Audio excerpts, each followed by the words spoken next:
Isang magandang araw po sa ating lahat. Isang mapagpala at puno ng pag-asa ang ihatid sa inyo ng AWR Adventist World Radio.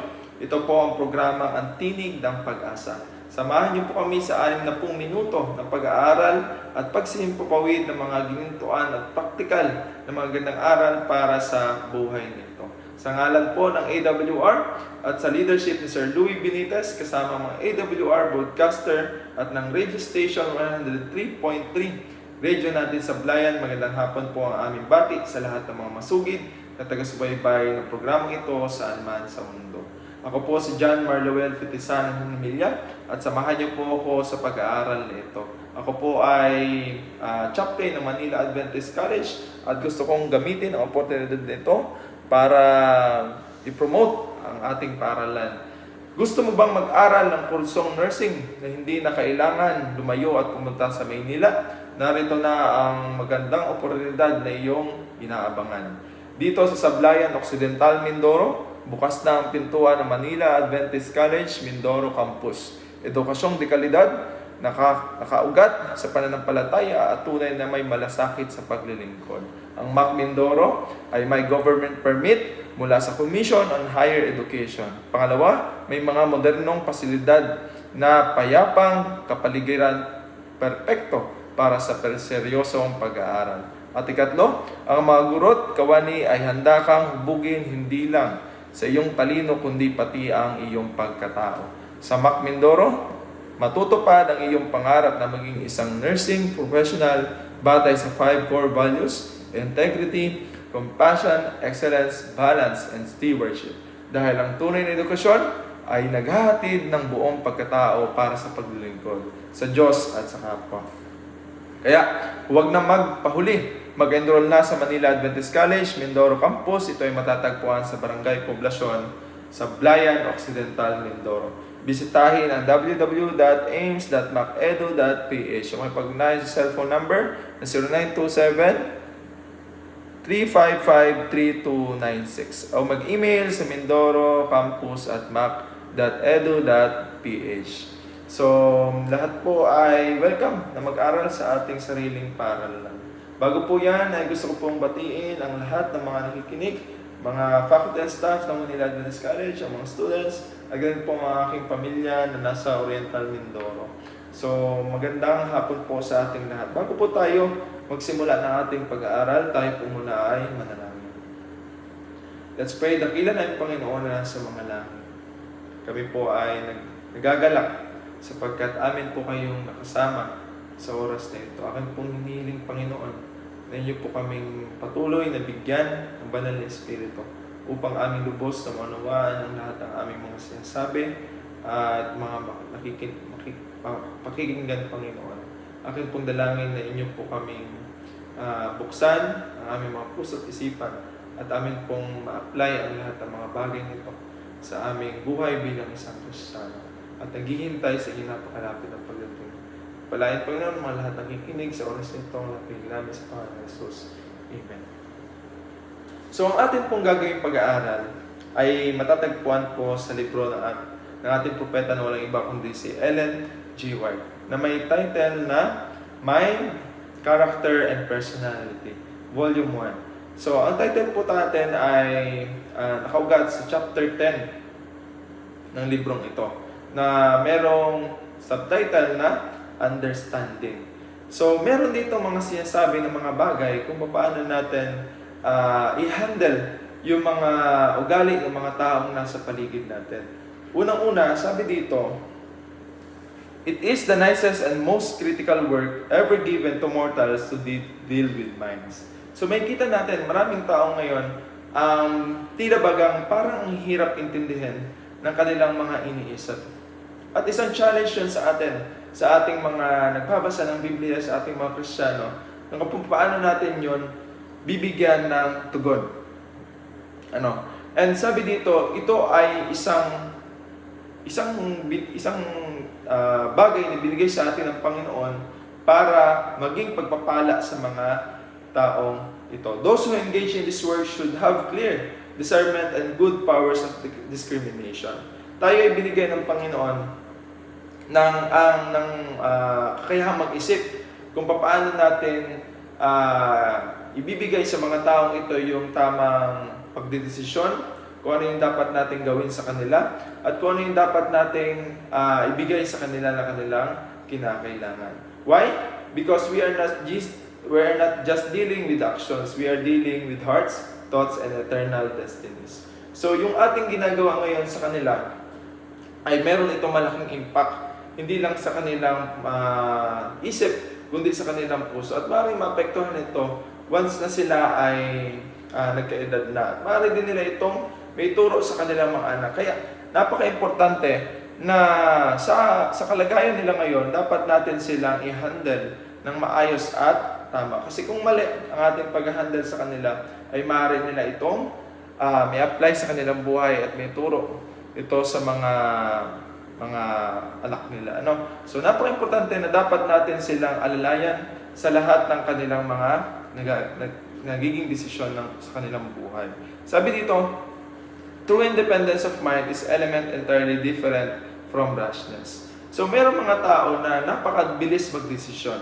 At ito yung tinatawag na napakadelikado. Bakit? Kasi may mga tao na madaling manghusga. They are quick judgment.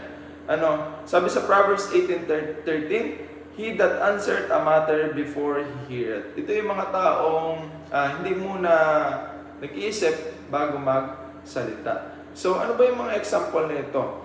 When you see something unusual, don't assume immediately. For example, yung mga taong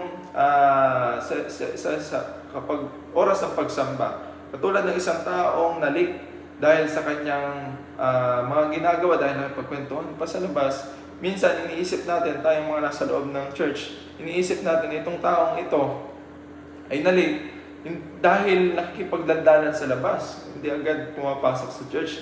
Pero titingnan natin, ano ba yung rason ng taong yun? Bakit siya nalik?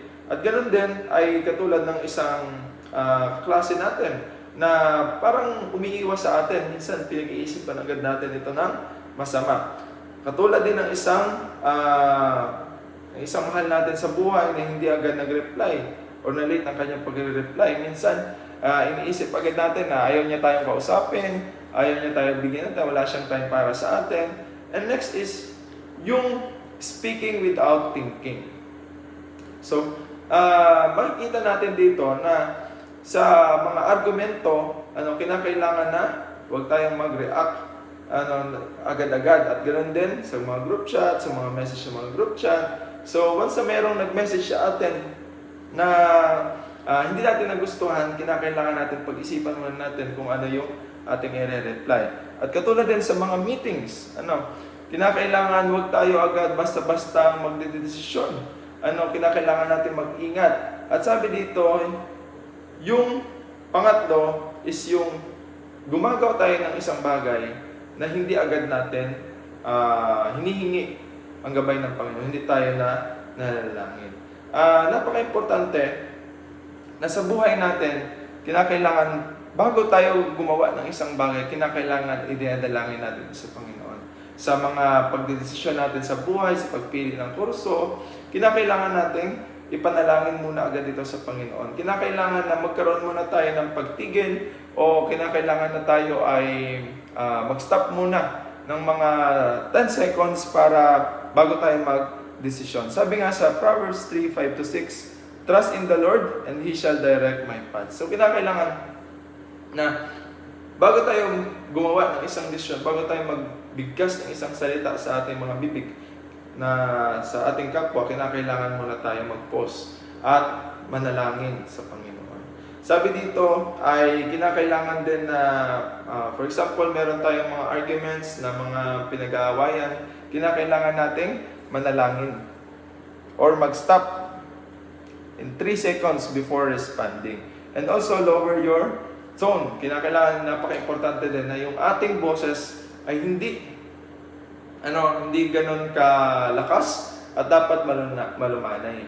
At next is, dapat kinakailangan din daw natin na yung ating pagsasalita ay gumamit tayo ng mga salitang mga positive, hindi yung mga negative na mga bagay.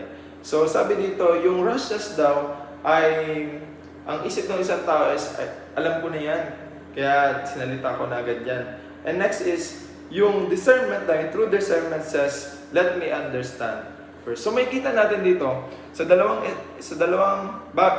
bagay na ito, na yung rashness at yung true discernment ay napakalaki ng pagkakaiba. Ibig sabihin, merong mga tao na nagsasalita agad, or ginagawa agad nila na hindi nila iniisip.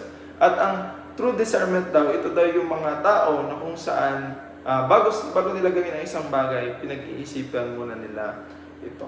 At dito, sabi din sa sulat Ellen White, since man caused heaven so much, the price of God's dear Son, how carefully should minister, teacher, and parents deal with souls of those brought under their influence. So ito ay isang challenge sa mga guro, isang challenge sa mga magulang, at higit sa lahat, isang challenge ito sa mga leader ng iglesia, at ganoon sa atin. Dahil tayo ay mayroong mga kaibigan, meron tayong mga nakakasalumuha sa araw-araw, kinakailangan maging maingat tayo dito. Bakit? Kasi sa mga teacher, may kita natin na ang kanilang mga tinuturuan ay mga estudyante. At may kita natin na ang mga student ay sa part nito, dito nila may makikita, dito nila malalaman kung sino sila magiging sino sila in the future. At sabi dito, and that's why teaching requires patience, discernment, and self-control. So, napaka-importante na tayong mga guro, kinakailangan na maging maingat tayo sa lahat ng sinasabi natin sa mga estudyante natin. Dahil maaari nila itong i-apply sa kanilang trabaho at sa kung magiging sino sila in the future. And next is sa mga parent, isang paalala din ito sa ating mga magulang, na tayo ay mayroong mga anak na kung saan hinuhubog natin. At tayo yung una nagbibigay ng mga ugali na kanilang may apply. So napaka-importante na tayong mga magulang, bigyan natin ng oras ang ating mga anak na turuan sila ng mga magandang at mga kalangit na mga bagay. Dahil sabi niya, that's why parenting is delicate because it forms foundation of person's life. So, kinakailangan na sa lahat ng ating mga itinuturo sa ating mga anak, dapat ito ay naka-incline o naka-sentro sa Biblia. At ganoon din sa mga church leaders. Kinakailangan na tayong mga church leaders, dapat bago tayo mag-lead sa church, dapat alam natin na yung mga tao na pinaglilingkuran natin ay merong pinagdadaanan o may kanya-kanya mga problema. People often trust them during their most vulnerable moments. So alam naman natin na ang mga leader ng iglesia ay binigyan ng Panginoon ng kakayahan na magbigay ng payo sa mga kinasasakupan nila. That's why this work requires humility, prayerfulness, and deep compassion. So, ganun din sa mga kaibigan natin. Dapat maging maingat tayo because they trust us with their feelings, fears, and dreams. That's why being mindful ensures we are positive influence, not a negative one. So, sa ating mga kaibigan, dapat maging maingat din tayo. Dahil yung ating mga kaibigan, sila yung mga tao na kung saan pinagkakatiwalaan nila tayo sa lahat ng ating mga sinasabi. At sila yung mga nagbibigay ng mga information na mahalaga at mga sensitive na mga information. Kaya dapat sa pagpapayo natin sa kanila, kinakailangan na maging positive influence tayo. Dapat yung mga binabahagi natin sa kanila is makakatulong sa kanila. And sabi din dito, to destroy one's influence over a human soul through impatience or in order to maintain undue dignity and supremacy is a terrible mistake. For it may be means of losing that souls for Christ. So may kita natin dito na kung paano isang Kristiyano ay magbigay ng advice sa mga tao na nakakasalamuhan niya. Kung isang tao ay maikli ang pasensya at madaling may galit o may yamot, maaring makapagpawala ito ng kaluluwa sa Panginoon. Katulad na nangyari sa kwento sa Biblia na ang pangalan niya ay si Moses. Si Moses ay dahil sa kanyang pagiging magagalitin, dahil sa kanyang pagdidesisyon, na pagbigla-bigla ay hindi siya nakapasok o pinapasok ng Panginoon doon sa promised land. Why? Because his behavior distorted God's image before the people. And ganoon din sabi dito na the religion of Christ should have a controlling influence on the education and training of the young people. May kita natin sa kwento din ni Samuel na si Samuel ay ginaid ng kanyang na isang karakter sa Biblia na walang iba kundi si Eli. So even though Eli had weaknesses, Samuel learned to listen to God, obey His love, and grow in character. So may kita natin dito na hindi exemption na hindi ako perfecto. Ako ay marami din mga pagkukulang, mga pagkakamali. So kinakailangan mag-equip tayo ng mga bagay na makakatulong sa atin para maturuan yung mga taong nasa paligid natin. At iwasan natin yung pagiging may yamutin. So sa pagbibigay agad ng mga masasamang mga salita sa ating kapwa. Kailangan pinag-iisipan natin ito dahil maaari ito maka-epekto sa buhay ng isang tao. And sabi din dito sa Testimonies of the Church, Volume 4, page 419, is this the manner in which you treat the souls of those whom I gave my life? Have you no greater appreciation of the infinite price I paid for the redemption? So may kita natin dito na ang Panginoon ay sinasabi sa atin na akin kitang inalagaan, pinamahal, pero bakit ito ay hindi mo ginagawa sa iba? Example sa katulad ng isang bata na nakatapon ng inumin. So minsan ang isang reaksyon natin ay sinisigawan natin siya, sinasabihan natin siya na ikaw bata ka, wala kang silbi, sobra mong pasaway.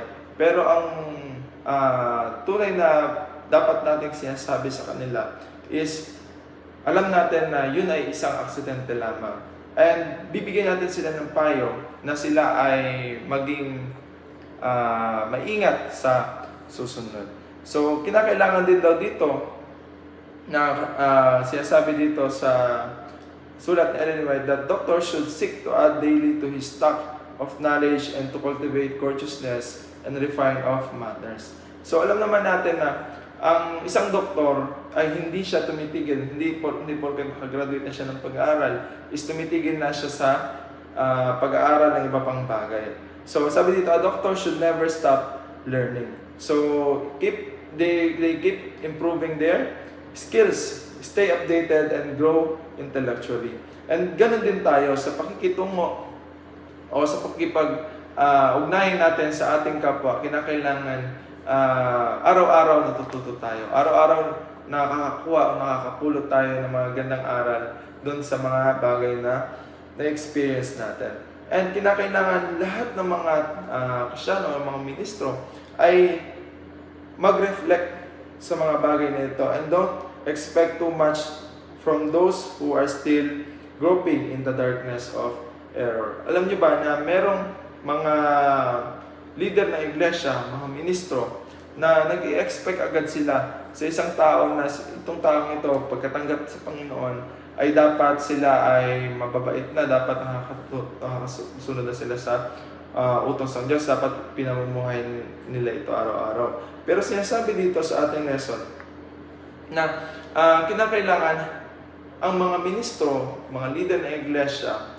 ay mahabang pasyensya o paghihintay ng resulta doon sa mga tao na bagong tanggap pa lang sa Panginoon. Dahil itong mga taong ito ay merong mga tao kasi na nasanay nila dahil sa nakasanayan nila, ang hirap tanggalin. At kinakailangan ito ng oras para sila ay matama yung mga bagay na yon. And sabi din dito, can you share some experiences where someone expected other to be perfect or change too quickly.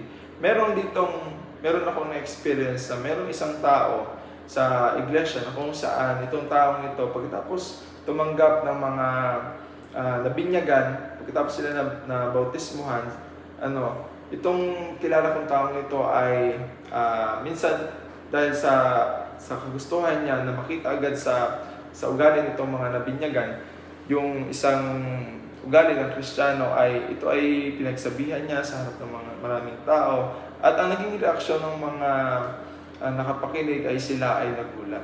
So, at napahiya. So, may kita natin dito, ito yung kahit na meron tayong gusto mangyaring isang bagay na tama, na alam na tama, kung mali yung pamamaraan, ay maaaring makasakit ng nararamdaman ng ibang tao.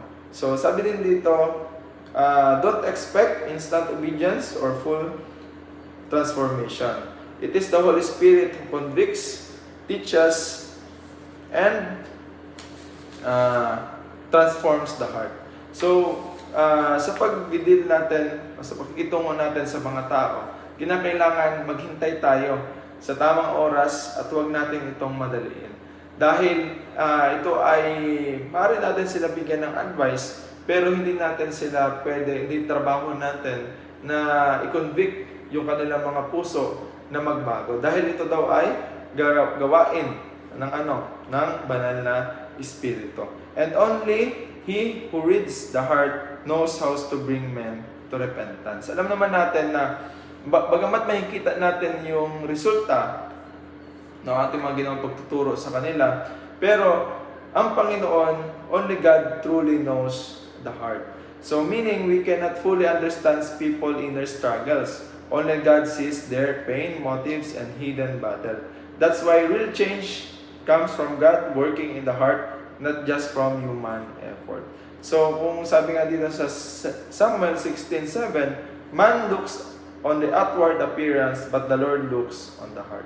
So bagamat ang nakikita natin sa kanila ay patuloy silang gumagawa ng mga hindi natin nagugustuhan, hindi sang-ayon sa Biblia, pero ang tanging makakapaghusga lamang nito ay ang Panginoon. Dahil ang Panginoon nakakita kung anong intensyon ng ating puso at hindi natin iyon kayang gawin. So, and sabi din dito, all are not fitted to correct the erring. They have not wisdom to deal justly while loving mercy. So, sabi din dito, merong mga tao na hindi nila kaya na mag-correct or meron wala silang pagdating sa talento sa pag-correct ng isang tao. Because sabi dito, bakit ba natin ito pinag-aaralan? Kasi yung pag-correct ng isang tao ay isang dangerous na bagay. Yun ay serious responsibility. And some people are too harsh pagdating sa pagsasabi, kahit na hindi pa nila kilala yung isang tao, pinagsasabihan agad nila. Hindi nila alam kung paano i-handle yung ganong situation.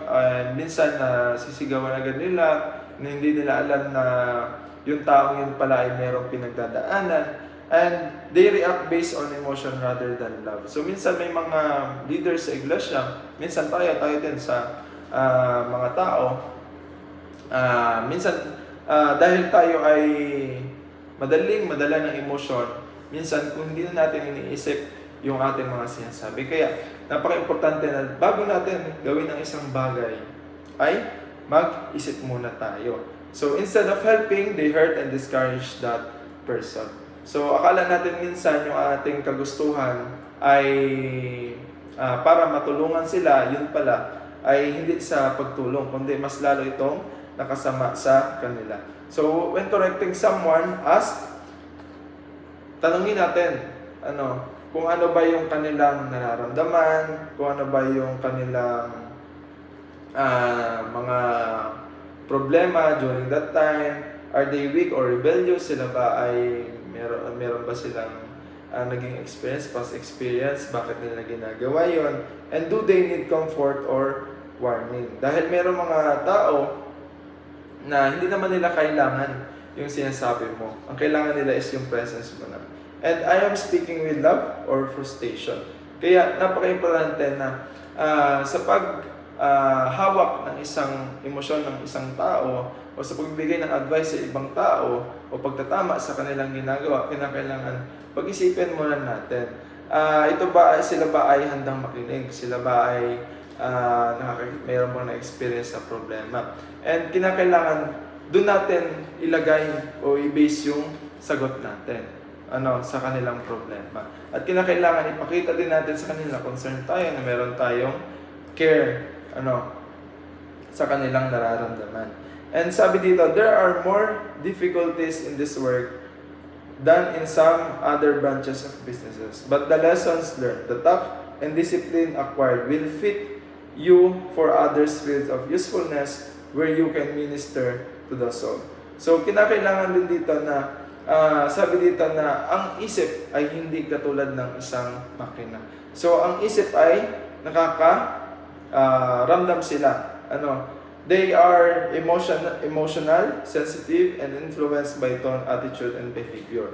So, ang isip natin, maaaring maapektuhan ng kung paano ka magsalita, and madali yung mag-react sa ating isip.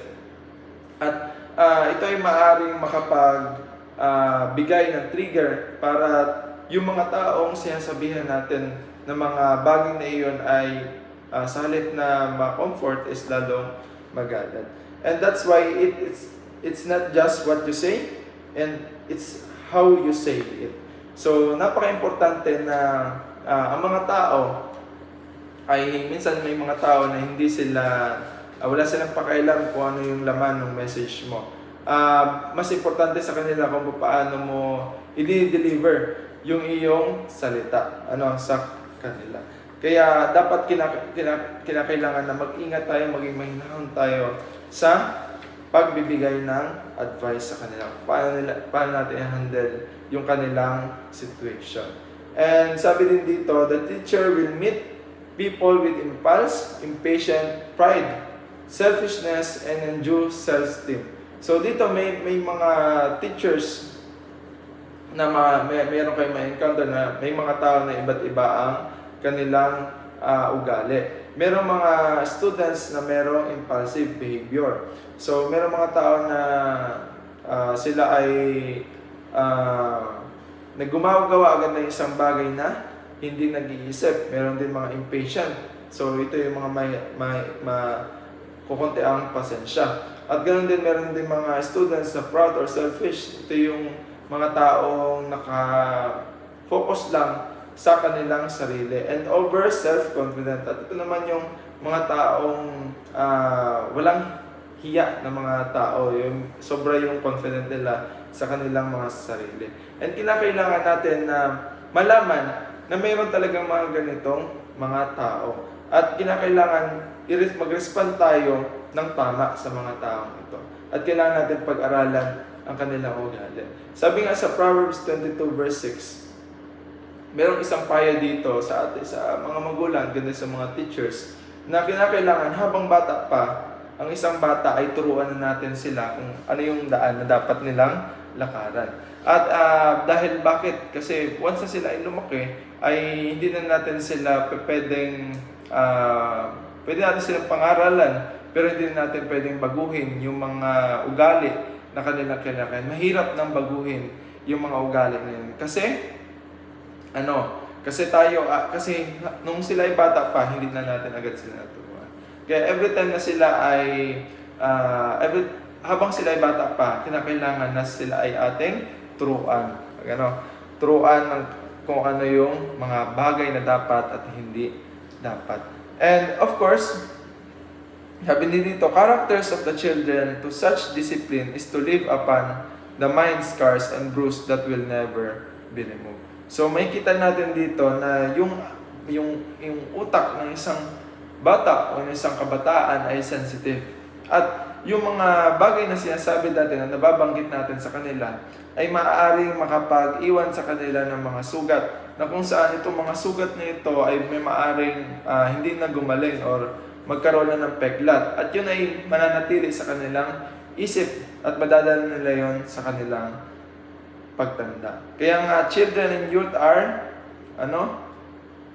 malleable. Their personalities and character are still forming. Harsh, unwise, or loveless discipline can leave scars and bruises. Emotional and spiritual wounds that may last for a lifetime. Kaya mag-ingat tayo doon sa mga binibigay nating advice sa mga bata at lalo sa mga kabataan.